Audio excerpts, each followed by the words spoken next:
Hello my dear friends, welcome back to my YouTube channel. ಹೇಗಿದ್ದೀರಾ ಎಲ್ಲರೂ?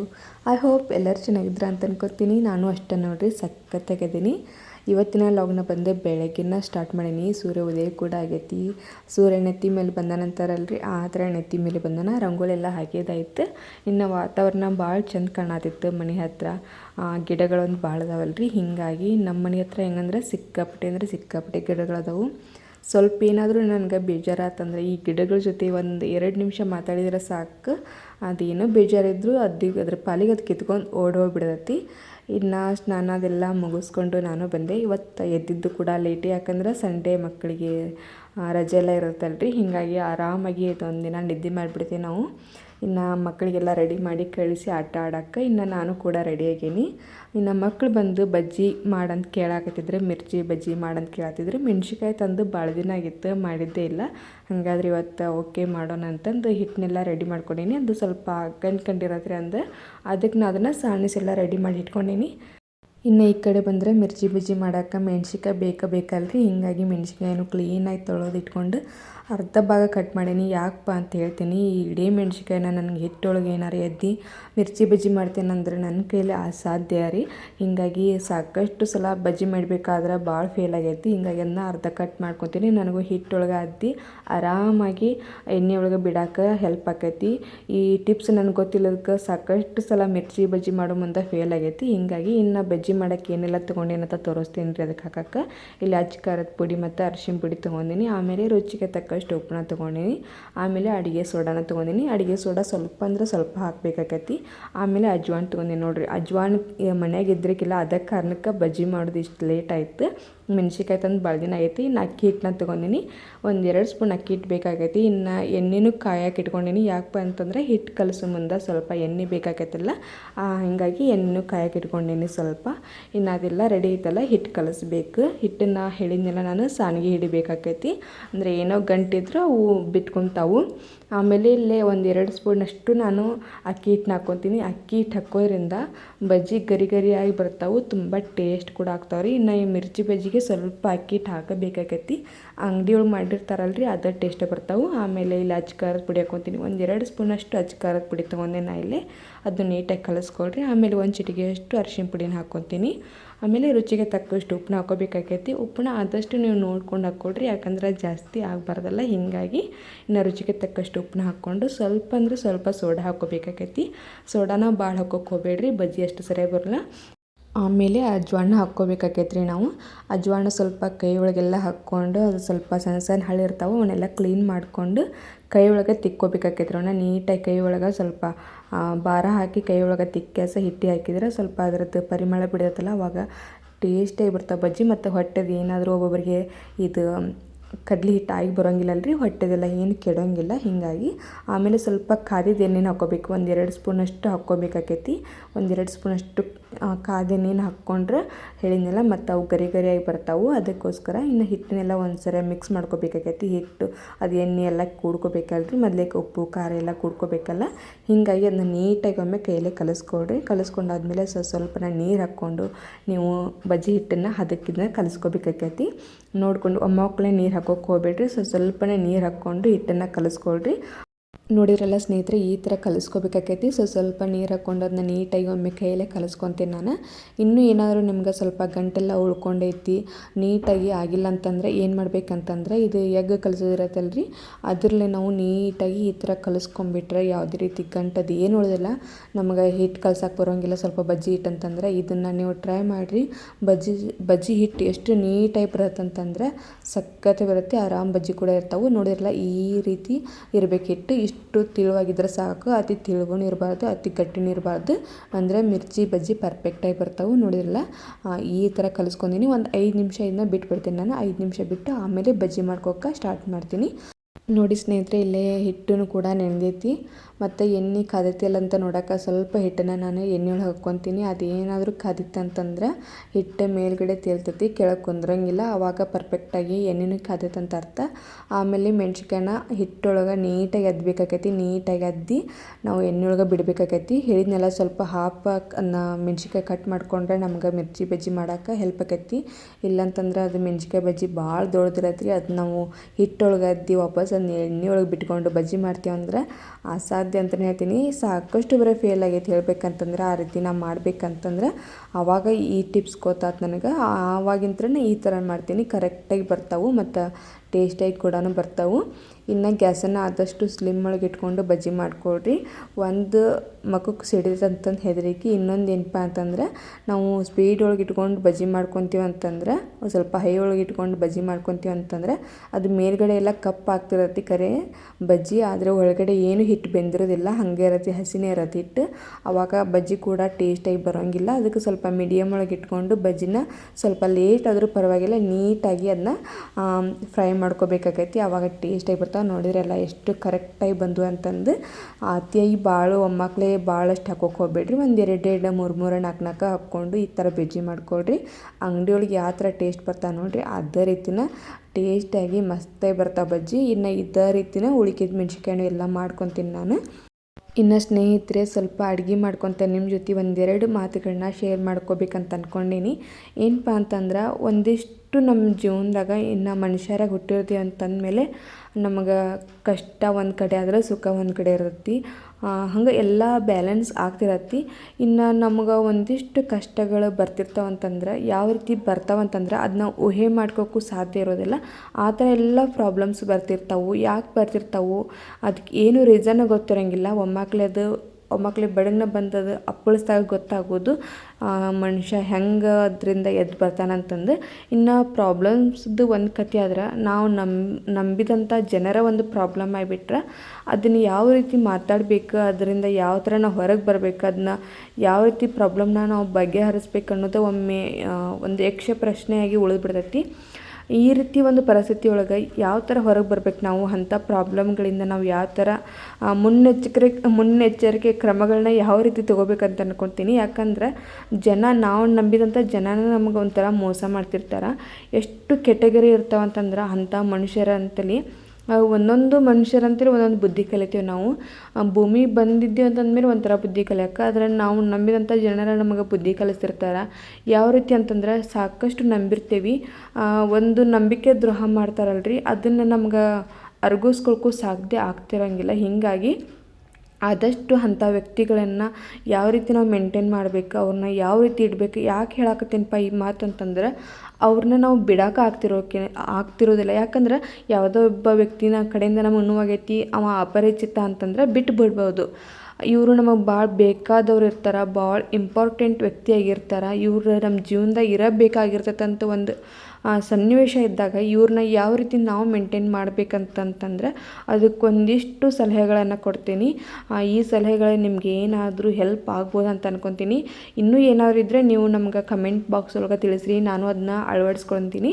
ಏನಿಲ್ಲ, ಅಂಥ ವ್ಯಕ್ತಿಗಳು ನಮ್ಮ ಜೀವನದಾಗ ಅವ್ರನ್ನ ಬಿಡೋಕೆ ಸಾಧ್ಯ ಇಲ್ಲ. ಅವರು ನಮ್ಮ ಜೀವನದಾಗ ಭಾಳ ಇಂಪಾರ್ಟೆಂಟ್ ಆಗಿರ್ತಾರೆ. ಆದರೂ ಕೂಡ ಅವ್ರು ನಮ್ಗೆ ನಂಬಿಕೆ ದ್ರೋಹ ಮಾಡ್ತಿರ್ತಾರಂದ್ರೆ ಅಂಥ ವ್ಯಕ್ತಿಗಳಿಂದ ಹೇಗೆ ನಾವು ಅವ್ರನ್ನ ಮೇಂಟೈನ್ ಮಾಡೋದು, ಯಾವ ರೀತಿ ಅವ್ರನ್ನ ಇಡೋದು ಅಂತಂತಂದ್ರೆ ಏನಿಲ್ಲರಿ, ಆದಷ್ಟು ನಿಮ್ಮ ಮಾತುಗಳನ್ನು ಮೊದಲಿನಕ್ಕಿಂತ ಸ್ವಲ್ಪ ಕಮ್ಮಿ ಮಾಡಿ ಅಂತ ಹೇಳ್ತೀನಿ. ಸ್ವಲ್ಪ ಮಾತುಕತೆನ ಕಮ್ಮಿ ಮಾಡಿರಿ. ಸ್ವಲ್ಪ ಹೋಗೋದು ಬರೋದು, ಹೌದು ಅವ್ರು ನಮ್ಮ ಜೀವನದಾಗ ಬೇಕು ಹಂಗಂತಂದು ನಾವು ಜಾಸ್ತಿ ಮೊದಲೇಗೆ ನನಗೆ ಇರೋಕ್ಕಂದ್ರೆ ಆಗೋದಿಲ್ಲ. ಸ್ವಲ್ಪ ಅದು ನಮಗೂ ಮನಃಶಾಂತಿ ಬೇಕಾಕೈತಿ. ಆ ಮನಃಶಾಂತಿಗೋಸ್ಕರನಾದರೂ ಸ್ವಲ್ಪ ಅವರಿಂದ ಸ್ವಲ್ಪ ಗ್ಯಾಪ್ ಇಟ್ಕೋಬೇಕಾಕೈತಿ. ನಾವು ಸ್ವಲ್ಪ ಅಂತರವನ್ನು ಕಾಯ್ಕೋಬೇಕಾಕೈತಿ. ಸ್ವಲ್ಪ ಮಾತುಕತೆ ಒಂದು ಸ್ವಲ್ಪ ಕಮ್ಮಿ ಇರಬೇಕಾಕೈತಿ. ಯಾಕಂದ್ರೆ ಮಾತು ಆಡಿದರೆ ಹೋಯ್ತು, ಮುತ್ತು ಹೊಡೆದ್ರೆ ಹೋಯ್ತು ಅಂತಂತಾರೆ. ಇನ್ನು ಅವ್ರ ಮಾತಿಂದ ನಮಗೆ ಬೇಜಾರಾಕೈತಂದಮೇಲೆ ನಮ್ಮ ಮಾತುಗಳನ್ನ ಸ್ವಲ್ಪ ನಾವೇ ಕಮ್ಮಿ ಮಾಡ್ಕೊಂಡ್ಬಿಟ್ರೆ ಯಾವ ಪ್ರಾಬ್ಲಮ್ ಇಲ್ಲ ಅಂತ ನಾ ಹೇಳ್ತೀನಿ. ಇದೊಂದೇ ಕಾರಣ ಅಲ್ಲ, ಸಾಕಷ್ಟು ರೀಸನ್ಸ್ ಇರ್ತಾವೆ. ಮನ್ಸಿಗೆ ಭಾಳ ನೋವು ಮಾಡ್ತಿರ್ತಾರೆ. ಅವರು ಏನೋ ಮಾತಾಡಲಿ, ಯಾಕಂದ್ರೆ ನಾವು ಒಂದು ಬರೀ ಅವ್ರನ್ನ ತಿದ್ಬೋದು, 2 ಬರೀ ಅವ್ರನ್ನ ತಿದ್ಬೋದು. ಅವ್ರಿಗೆ ಗೊತ್ತಿದ್ದು ಮಾತಾಡ್ತಾರೆ, ಗೊತ್ತಿಲ್ದನೂ ಮಾತಾಡ್ತಾರೆ. ಅವತ್ತು ನಮ್ಮ ಮನ್ಸಿಗೆ ನೋವು ಆಕೈತೆ ಇಲ್ಲೋ ಅನ್ನೋದು ಅವ್ರಿಗೆ ಒಂದೀಟು ಪರಿಜ್ಞಾನ ಇಲ್ಲದೇನೋ ಮಾತಾಡ್ತಿರ್ತಾರಲ್ರಿ, ಅವಾಗ ನಾವೇನು ಮಾಡಬೇಕು, ಈ ಕಿವಿಯಿಂದ ಕೇಳಿ ಆದಷ್ಟು ಈ ಕಿವಿಯಿಂದ ಬಿಟ್ಟು ಬಿಡ್ಬೇಕಾಕೈತಿ. ಯಾಕಂದ್ರೆ ಹೇಳಿದ್ನೆಲ್ಲ ಇಂಪಾರ್ಟೆಂಟ್ ಅಂದಮೇಲೆ ಮತ್ತು ಬೇರೆ ಪದನೇ ಇಲ್ಲ. ಅವ್ರು ಇಂಪಾರ್ಟೆಂಟ ಹೌದಾ, ನಮ್ಮ ಜೀವನದಾಗ ಒಂದು ಭಾಗ ಆಗಿರ್ತಾರೆ, ನಮ್ಮ ಸಂಬಂಧದೊಳಗೊಂದು ಅವ್ರ ಭಾಗ ಆಗಿದ್ರೆ ಮುಗಿದೋತು. ಅವರು ಮಾತುಗಳನ್ನು ನಾವು ಆದಷ್ಟು ಕಿವಿಗೆ ಹಾಕ್ಕೊಳಬಾರ್ದು. ಈ ಕಿವಿಯಿಂದ ನಾವು ತೊಗೊಂಡ್ರೆ ಅದನ್ನ ಆ ಕಡೆ ಕಿವಿಯಿಂದ ಬಿಟ್ಟು ಬಿಡ್ಬೇಕು. ಅತಿಯಾಗಿ ನಾವು ಕೊರಕೊಂತ ಕುಂದ್ರೆ ನಮ್ಮ ಮನೆಯೊಳಗೂ ನೆಮ್ಮದಿ ಇರೋಂಗಿಲ್ಲ. ಹೀಗಾಗಿ ಮಾತನ್ನು ಹೇಳ್ತೀನಿ, ಸ್ವಲ್ಪ ಅಂತರಕ್ಕೆ ಹಾಕ್ಕೊಳ್ರಿ, ಮಾತುಕತೆನ ಕಮ್ಮಿ ಮಾಡಿರಿ. ಇದೊಂಥರ ಕೆಟಗರಿ ಆಕೈತಿ. ಇನ್ನೊಂದು ಕೆಟಗರಿ ಜನ ಬರ್ತಾರೆ, ನಾವ ಬುದ್ಧಿವಂತರು, ನಾವ ಶಾಣ್ಯರು, ನಾವು ದೊಡ್ಡವ್ರಂತ ನಮ್ಗೆ ಫೋರ್ಸ್ ಎಲ್ಲ ಕೊಡ್ತಿರ್ತಾರೆ. ಅಂಥವ್ರನ್ನ ನೀವು ಯಾವ ರೀತಿ ಮೇಂಟೈನ್ ಮಾಡ್ಬೇಕಂದ್ರೆ ಭಾಳ ಅಂದ್ರೆ ಭಾಳ ಸುಲಭ ರೀ. ಹೌದು, ನೀವು ಭಾಳ ದೊಡ್ಡವರು, ನೀವು ಭಾಳ ಬುದ್ಧಿವಂತರು ಅಂತ ಹೇಳಿಬಿಡ್ಬೇಕು. ಯಾಕಂದರೆ ಯಾವುದೇ ಬುದ್ಧಿವಂತ ವ್ಯಕ್ತಿ ನಾ ಬುದ್ಧಿವಂತ ಅಂತ ಹೇಳ್ಕೋದಿಲ್ಲ. ಅದಕ್ಕೋಸ್ಕರ ಅವ್ರನ್ನ ಆದಷ್ಟು ನೀವು ಬುದ್ಧಿವಂತರನಂತ ನೀವು ಹೇಳ್ರಿ. ಆದಷ್ಟು ನೀವು ದೊಡ್ಡವರು, ನೀವು ಬುದ್ಧಿವಂತರನಂತ ಹೇಳಬೇಕಾಕೈತಿ. ಯಾಕಂದ್ರೆ ಆ ಮನುಷ್ಯ ಹೆಂಗಂತಂದ್ರೆ ನಾನನ್ನು ಅಹಂಕಾರ ಇರ್ತೈತಿ. ಮತ್ತು ಕಾಲು ಕೆರ್ಕೊಂಡು ಜಗಳಕ್ಕೆ ಬರ್ತಿರ್ತಾರೆ. ಅಂಥ ವ್ಯಕ್ತಿಗಳನ್ನು ನೀವೇ ಬುದ್ಧಿವಂತರು, ನೀವೇ ಒಳ್ಳೆಯವರು, ನೀವೇ ದೊಡ್ಡ ಮನುಷ್ಯರು ಅಂತಂದು ಅವರು ಆದಷ್ಟು ನಮ್ಮ ಕಣ್ಣಿಗೆ ಎದುರುಗಡೆ ಬಂದಾಗ ಅವ್ರದ್ದು ಆಗ್ಬೇಕಂತ ಅವ್ರು ಹಠದಿಂದ ಇರ್ತಾರಂತಂದಮೇಲೆ ಅವ್ರದ್ದು ಆಗಾಕ ಬಿಟ್ಟು ಬೇಡ್ರಿ. ಯಾಕಂದ್ರೆ 4 ಜನ ಯಾರು ಹೆಂಗೆ ಅನ್ನೋದಂತ ನೋಡ್ತಿರ್ತಾರೆ. ಹಾಗಾಗಿ ಅವ್ರು ಎಷ್ಟೋ ಜಗಳ ಮಾಡೋಕ್ಕೆ ಪ್ರಯತ್ನ ಪಡಲಿ, ಏನೋ ಆಗಲಿ, ಅದು ಏನೋ ಸಾಕಷ್ಟು ರೀಸನ್ ಇರಲಿ, ನಾವು ತಾಳ್ಮೆ ತೊಗೋದು ಭಾಳ ಇಂಪಾರ್ಟೆಂಟ್ ಆಕೈತಿ. ಯಾಕಂದ್ರೆ ಅವರು ಜಗಳ ಮಾಡೋದು ಅವರಿಗೆ ಸುಲಭ ಆಗಿಬಿಟ್ಟಿರ್ತೈತಿ. ಹೇಳಿದ್ರಲ್ಲ, ಅವ್ರು ದೊಡ್ಡ ಮನುಷ್ಯರು ಅಂತ ಅಂದ್ಕೊಂಡಿರ್ತಾರೆ. ಅವರಿಗೆ ಕಣ್ಣು ಕುರುಡಾಗಿಬಿಟ್ಟಿರ್ತೈತಿ.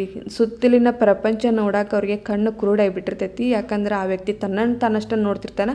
ತನ್ನನ್ನು ನೋಡ್ಕೊಂಡಿರೋದಲ್ಲ, ತನ್ನ ಅಹಂಕಾರದಿಂದ ಅವನ ಕಣ್ಣು ತೆರೆದಿರೋದೇ ಇಲ್ಲ. ಹೀಗಾಗಿ ಅಂಥ ವ್ಯಕ್ತಿಗಳಿಂದ ಆದಷ್ಟು ಸ್ವಲ್ಪ ಗ್ಯಾಪ್ ಇಟ್ಕೊಳ್ರಿ. ಆ ಮಾತುಕತೆ ಎಲ್ಲ ಕಮ್ಮಿ ಇರಲಿ. ಮತ್ತು ಅವರು ಬುದ್ಧಿವಂತರಂದ್ರೆ ನೀವು ಬುದ್ಧಿವಂತರ ಅಂತ ಹೇಳೋಕೆ ನೀವು ರೆಡಿ ಇರಬೇಕು. ಯಾಕಂದ್ರೆ ಮೂರ್ಖನ ಜೊತೆ ವಾದಿಸೋದ್ರಿಂದ ಏನು ಪ್ರಯೋಜನ ಇರೋದಿಲ್ಲ. ಯಾಕಂದ್ರೆ ಅಂಥ ಮೂರ್ಖನ ನಾನು ಬುದ್ಧಿವಂತ ಅಂತ ಹೇಳ್ಕೊತಿರ್ತಾನೆ. ಯಾವುದೇ ಬುದ್ಧಿವಂತ ವ್ಯಕ್ತಿ ನಾನು ಬುದ್ಧಿವಂತ ಅಂತ ಹೇಳ್ಕೊತಿರೋದಿಲ್ಲ ರೀ. ಅದಕ್ಕೆ ಮೂರ್ಖ ಬಂದು ನಾನು ಬುದ್ಧಿವಂತ ಅಂತ ಹೇಳಿ, ಹೌದಪ್ಪ ನೀನು ಬಹಳ ಬುದ್ಧಿವಂತ, ನೀನು ಭಾಳ ದೊಡ್ಡ ಮನುಷ್ಯ ಅಂತ ಹೇಳಿ ಅಂಥ ವ್ಯಕ್ತಿಗಳನ್ನು ಸಮಾಧಾನ ಪಡಿಸ್ಬೇಕಾಕೈತಿ. ಇನ್ನು ಕಾಲು ಕೆರ್ಕೊಂಡು ನಾನೇ ಮಾಡಬೇಕು, ಯಾಕೆ ನನಗೆ ಹಂಗೆ ಮಾಡ್ತೀರಿ, ಮಂದಿ ಮಕ್ಕಳು ಅದಾರ ಅಂತ ಏನು ನೋಡ್ತಿರಲ್ಲ, ಸುಮ್ಕೆ ಬಂದು ಜಗಳ ಮಾಡೋಕೆ ನೋಡ್ತಿರ್ತಾರೆ.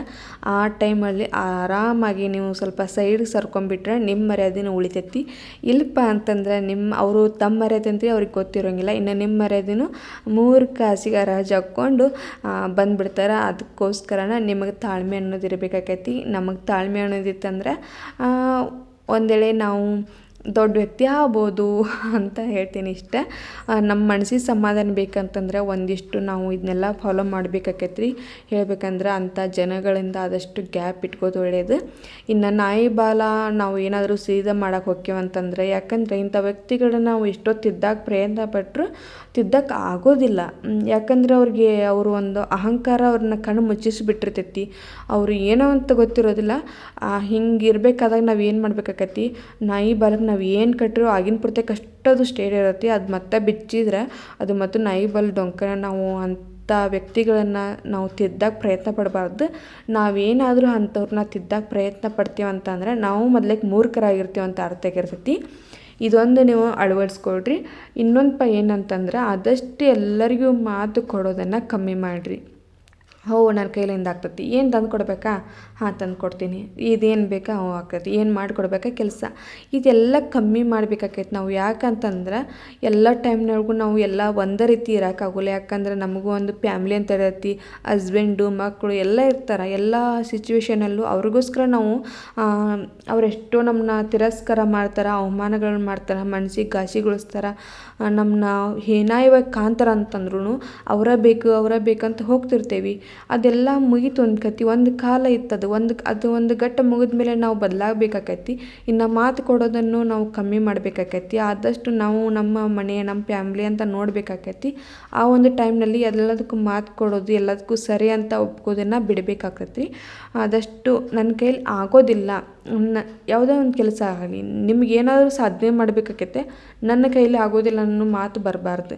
ಅಥವಾ ಬೇರೆಯವರಿಂದ ನಿಮ್ಗೇನಾದರೂ ಆ ಥರ ಬರತೈತಿ, ಪ್ರಾಮಿಸ್ ಎಲ್ಲ ಹಾಕಿಸ್ಕೋತಾರ, ಅವ್ರ ಕೆಲಸಗಳನ್ನ ನೀವು ಮಾಡಿಕೊಡ್ಬೇಕಾಕೈತಂದ್ರೆ ಆದಷ್ಟು ಆಗೋದಿಲ್ಲ ಅನ್ನೋ ಒಂದು ಪದ ನೀವು ಕಲ್ಕೋಬೇಕಾಕೈತಿ. ಎಲ್ಲವ್ರು ಕೆಟ್ಟವ್ರಿಗೆ ಹೌದು, ನಾವು ಅವರು ಏನೋ ಒಂದು ಒಬ್ಬ ವ್ಯಕ್ತಿ ಎಷ್ಟೋ ಬೇಕಾಗಿದ್ದಂದ್ರೆ ಅವ್ರು ಏನೋ ತಪ್ಪು ಮಾಡಿದ್ರೆ ಅದು ಸ್ವಲ್ಪ ಕಾಣ್ತೈತಿ. ಅದ ವ್ಯಕ್ತಿ ಅವ ಬೇಡಾಗಿದ್ದಂದ್ರೆ ಅವ್ರು ಎಂಥ ಹೆಲ್ಪ್ ಆದರೂ ಮಾಡಲಿ, ಅವ್ರು ಏನಾದರೂ ಮಾಡಲಿ, ಆ ವ್ಯಕ್ತಿ ಮಾಡೋದೆಲ್ಲ ಕೆಟ್ಟದಾಗೆ ಕಾಣ್ತಿರತ್ತಿ. ಹೀಗಾಗಿ ಅದನ್ನೆಲ್ಲ ತಲೆ ಹಾಕೋಕೆ ಹೋಗಬೇಡ್ರಿ.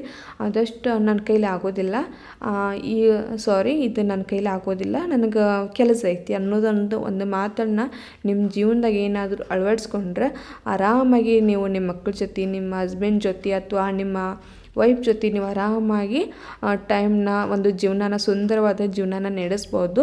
ಇಷ್ಟ ನೋಡಿರಿ, ಇದಕ್ಕಿಂತ ಹೇಳೋಕೆ ಏನೂ ಸಾಧ್ಯ ಇಲ್ಲ. ಆದಷ್ಟು ನಾವು ನಮ್ಮ ಮನೆ, ನಮ್ಮ ಮನೆತನ, ನಮ್ಮ ಮಕ್ಕಳು, ನಮ್ಮದೆಲ್ಲವನ್ನು ನೋಡ್ಕೋಬೇಕಾಕೈತಿ. ಅದು ಎಲ್ಲದಕ್ಕಿಂತ ಹೆಚ್ಚಾಗಿ ನಮ್ಮ ತನವನ್ನು ನಾವು ಎಲ್ಲೇ ಬಿಟ್ಟು ಕೊಡಬಾರ್ದು. ನಮ್ಗೆ ಸೆಲ್ಫ್ ರೆಸ್ಪೆಕ್ಟ್ ಅನ್ನೋದು ಕೂಡ ಭಾಳ ಮುಖ್ಯ ಆಕೈತಿ.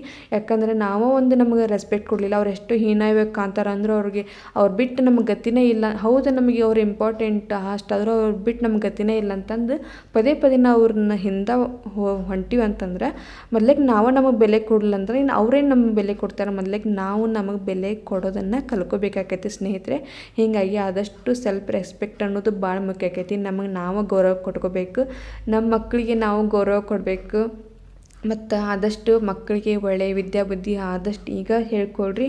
ಯಾಕಂದ್ರೆ ಗಿಡವಾಗಿ ಬಗ್ಗದ್ದು ಮರವಾಗಿನೂ ಬಗ್ಗೋದಿಲ್ಲ. ನಮ್ಮ ಮಕ್ಳಿಗೆ ನಾವೇನು ಕಲಿಸ್ಕೊಡ್ತೀವಿ, ಅವರು ನಾಳೆ ದೊಡ್ಡವರು ಆದಮೇಲೆ ಇನ್ನೊಬ್ರ ಜೊತೆ ಹೆಂಗೆ ನಡ್ಕೋಬೇಕಂತಂದು ಗೊತ್ತಾಗ್ತೈತಿ. ಯಾಕಂದ್ರೆ ಈಗ ನಾವೇನಾರು ಬಿಟ್ವಿ ಅಂತಂದ್ರೆ ಈಗ ನಮ್ಮ ಮನಸ್ಸಿಗೆ ನೋವು ಮಾಡ್ತಿರ್ತಾರಲ್ಲ, ಅದೇ ವ್ಯಕ್ತಿಗಳ ಥರನ ನಮ್ಮ ಮಕ್ಕಳು ಆಗ್ತಿರ್ತಾರೆ. ಹಾಗಾಗಿ ಒಳ್ಳೆಯ ಸಂಸ್ಕಾರವನ್ನು ಮಕ್ಕಳಿಗೆ ನಾವು ಹೆಂಗೆ ಹೇಳ್ಕೊಡ್ಬೇಕು ಅನ್ನೋದು ಅದು ಭಾಳ ಇಂಪಾರ್ಟೆಂಟ್ ಆಕೈತಿ. ಇಷ್ಟ ನೋಡ್ರಿ, ಏನಿಲ್ಲ, ಬಜ್ಜಿ ಅಂತ್ರಿ ಎಲ್ಲ ಕರೆಕ್ಟಾಗಿ ಎಲ್ಲ ಬಂದವು. ಯಾವುದೇ ರೀತಿ ಏನು ಮುಖಕ್ಕೇನು ಸಿಗಲಿಲ್ಲ. ನನಗೆ ಅದೊಂದು ದೊಡ್ಡ ಹೆದರಿಕೆ ಬಜ್ಜಿ ಮಾಡಬೇಕಾದ್ರೆ. ಏನೋ ಗೊತ್ತಿಲ್ಲ, ಭಯ ಆಗ್ತಿರತ್ತಿ. ಇನ್ನು ಎಲ್ಲ ಬಜ್ಜಿ ಮಾಡಿದ್ದಾಯ್ತು. ಮಗನಿಗೋಸ್ಕರ ಸ್ವಲ್ಪ ಮೆಣ್ಸಿನ್ಕಾಯಿ ಅದೇನು ಹಾಕ್ಲಂಗೆ ಬಜ್ಜಿ ಮಾಡೇನಿ ಲಾಸ್ಟ್. ಯಾಕಂದ್ರೆ ಸ್ವಲ್ಪ ಖಾರ ಎಲ್ಲ ತಿನ್ನೋದು ಕಮ್ಮಿ. ಇನ್ನು ಬಜ್ಜಿ ಎಲ್ಲ ಮಾಡಿದಾಯ್ತು, ಸಖತ್ತಾಗಿ ಟೇಸ್ಟಾಗಿ ಬಂತು. ಆದಷ್ಟು ನನ್ನ ಮಾತುಗಳನ್ನ ನೀವು ಕಿವಿಯೊಳಗೆ ಹಾಕ್ಕೊಂಡ್ರಿ ಅಂತ ಅನ್ಕೊತೀನಿ. ಇನ್ನೂ ಏನಾದರೂ ಈ ಥರ ನಿಮ್ಗೆ ಮೋಟಿವೇಶನ್ ಟಿಪ್ಸ್ ಏನಾದರೂ ಬೇಕಾದರೆ ಕಮೆಂಟ್ ಮಾಡಿರಿ. ಯಾಕಂದರೆ ನನಗೂ ಸಾಕಷ್ಟು ನಾನು ಒಮ್ಮೆ ತಲೆ ಕೆಡ್ಸ್ಕೊಂಡ್ಬಿಟ್ಟಿರ್ತೀನಿ. ಈ ಹಿಂದ್ಗಡೆ ಅಂತೂ ಸಿಕ್ಕಾಪಟ್ಟೆ ಆಳೋದು, ಯಾರಾದರೂ ಏನಾರಂದ್ರೂ ಸ್ವಲ್ಪ ಆಳೋದು ಜಾಸ್ತಿ ಎಲ್ಲ ಮಾಡ್ತಿದ್ನಿ. ಈ ನಡುವೆ ಅದನ್ನೆಲ್ಲ ಬಿಟ್ಬಿಟ್ಟೇನಿ. ಆದಷ್ಟು ಈ ಮೋಟಿವೇಶನ್ ವಿಡಿಯೋಗಳನ್ನೆಲ್ಲ ನೋಡ್ತಿರ್ತೀನಿ. ಅವಾಗ ಸ್ವಲ್ಪ ನೆಮ್ಮದಿ ಸಿಗ್ತೈತಿ, ಎಲ್ಲದಕ್ಕಿಂತ ಹೆಚ್ಚಾಗಿ ಧೈರ್ಯ ಸಿಗ್ತೈತಿ. ಅವಾಗ ನಾನು ಸ್ವಲ್ಪ ಬದಲಾಗ್ತೇನೆ, ನಾನೇ ಧೈರ್ಯ ತೊಗೊತೀನಿ. ಅಥವಾ ಏನೋ ಒಂದು ಕೆಲಸದೊಳಗೆ ನಾನು ಅಳವಡಿಸ್ಕೊಂಡೆ ಅಂದ್ರೆ ಅಂಥ ಯಾವುದೇ ಕೆಟ್ಟ ಆಲೋಚನೆಗಳು ಅವೇನಾಗ್ತಾವೆ, ನಾವು ಅಳ್ಕೊತ ಕುಂತೀವಿ ಅಂದ್ರೆ ನಮ್ಮ ತಲೆ ಒಳಗೆ ಅವ ನೆಗೆಟಿವ್ ಆಗಿ ಪರಿಣಾಮ ಬೀರಕ್ಕೆ ನಿಂತ್ಬಿಡ್ತಾವೆ. ಆದಷ್ಟು ಅವನ್ನ ತಲೆ ಹಾಕ್ಕೋಬಾರ್ದು, ಯಾರೇ ಏನಂದ್ರೂ ತಲೆ ಹಾಕ್ಕೋಬಾರ್ದು. ಆದಷ್ಟು ಅವನ್ನಲ್ಲೇ ಬಿಟ್ಟಿವಿ ಅಂದರೆ, ನಮ್ಮ ಯಾವ್ದಾರ ಒಂದು ಕೆಲಸದೊಳಗೆ ನಮ್ಮನ್ನು ನಾವು ಅಳವಡಿಸ್ಕೊಂಡ್ವಿ ಅಂದ್ರೆ ಇಂಥ ಯಾವುದು ಪರಿಸ್ಥಿತಿ ನಮಗೆ ಬರೋಂಗಿಲ್ಲ. ನೋಡಿರಲ್ಲ ಸ್ನೇಹಿತರೆ, ಬಜ್ಜಿ ಎಷ್ಟು ಬಾರಿ ಕಾಣಾಕ್ತಾವ ಅಂತಂದು. ಭಾರಿ ಅಂದ್ರೆ ಭಾರಿ, ಉಪ್ಪು ಖಾರ ಎಲ್ಲ ಕರೆಕ್ಟಾಗಿ ಬಂದೈತಿ. ಇನ್ನು ಮಕ್ಕಳಿಗೆ ಕೂಡ ಹಾಕಿ ಕೊಡಬೇಕು. ಇನ್ನು ರೆಡಿ ಮಾಡ್ಕೊಂಡು ಹೋಗಿ ಮಕ್ಕಳಿಗೆಲ್ಲ ತಿನ್ನಿಸ್ಬೇಕಾಕೈತಿ. ಅವರು ನನ್ನ ನಡ್ಕ ಬಂದು ಒಂದೊಂದು ಎರಡು ತಿನ್ಕೊಂತ ಇದು ಮಾಡತ್ತಿದ್ರು ನೋಡಿರಲ್ಲ. ಇನ್ನು ಮಗಗಂತ್ರಿ ಹೇಳಿದ್ನೆಲ್ಲ ಅವ್ನು ಖಾರ ತಿನ್ನೋಂಗಿಲ್ಲ, ಅದಕ್ಕೋಸ್ಕರ ಅವಂಗೆ ಖಾರ ಇಲ್ಲದಂಗೆ ಬಜ್ಜಿ ಎಲ್ಲ ಮಾಡೇನಿ. ನೋಡೋನು ಹೆಂಗಾಗ್ಯಾವ ಅಂತಾನೋ ಏನೋ ಗೊತ್ತಿಲ್ಲ. ಯಾಕಂದ್ರೆ ಮಕ್ಕಳು ನಾವು ಏನು ಮಾಡಿದ್ರು ಇಷ್ಟಪಡ್ತಾರೆ. ಒಟ್ಟು ಈ ಥರ ಎಲ್ಲ ಅವರಿಗೆ ಸ್ವಲ್ಪ ಕರೆದಿದ್ದೆಲ್ಲ ಅಡುಗೆ ಬಜ್ಜಿ ಎಲ್ಲ ಅಂತಂದ್ರೆ ಸ್ನ್ಯಾಕ್ಸ್ ಅಂತಂದ್ರೆ ಮಕ್ಕಳು ಆದಷ್ಟು ಇಷ್ಟಪಡ್ತಾರೆ. ಇನ್ನು ಸಂಡೇ ದಿನ ಇತ್ತು, ಅವ್ರಿಗೆ ಸ್ವಲ್ಪ ಈ ಥರ ಎಲ್ಲ ಮಾಡಿಕೊಟ್ರೆ ಅವರು ಖುಷಿ ಆಕ್ಯಾರ ಅಂತಂದು ಇದನ್ನು ಮಾಡಿದ್ರಿ. ನೋಡಿರಲ್ಲ ಸ್ನೇಹಿತರೆ, ಇದಾಗಿತ್ತು ಇವತ್ತಿನ ಲಾಗ್ ನಿಮಗೆಲ್ಲರಿಗೂ ಇಷ್ಟವಾಗೈತೆ ಅಂತ ಅನ್ಕೊತೀನಿ. ಇಷ್ಟವಾದ್ರೆ ಒಂದು ಲೈಕ್ ಕೊಡ್ರಿ. ಹಂಗೆ ಇನ್ನೂ ಯಾರಾದರೂ ನನ್ನ ಚಾನಲ್ಗೆ ಸಬ್ಸ್ಕ್ರೈಬ್ ಮಾಡಿಲ್ಲ ಅಂದ್ರೆ ಪ್ಲೀಸ್ ಸಬ್ಸ್ಕ್ರೈಬ್ ಮಾಡಿರಿ. ವಿಡಿಯೋನ ಪೂರ್ತಿಯಾಗಿ ನೋಡಿರಿ ಅಂತ ಕೇಳ್ಕೊತೀನಿ. ನಿಮ್ಮ ಫ್ರೆಂಡ್ಸ್ ಫ್ಯಾಮ್ಲಿಗೆ ಏನಾದರೂ ಈ ವಿಡಿಯೋ ಹೆಲ್ಪ್ಫುಲ್ ಆಕೈತೆ ಅಂದರೆ ಈ ವಿಡಿಯೋನ ಶೇರ್ ಮಾಡಿರಿ. ಆದಷ್ಟು ನಿಮ್ಮ ಅಭಿಪ್ರಾಯ ಅನಿಸಿಕೆಗಳನ್ನು ಕಮೆಂಟ್ ಮಾಡಿರಿ ಅಂತ ಕೇಳ್ಕೊತೀನಿ. ಮತ್ತು ಮುಂದಿನ ವಿಡಿಯೋದಲ್ಲಿ ಸಿಗ್ತೀನಿ. ಈಗ ಹೋಗಿ ಬರ್ತೀನಿ. ಥ್ಯಾಂಕ್ ಯು ಸೋ ಮಚ್ ಎಲ್ಲರಿಗೂ. ಧನ್ಯವಾದಗಳು.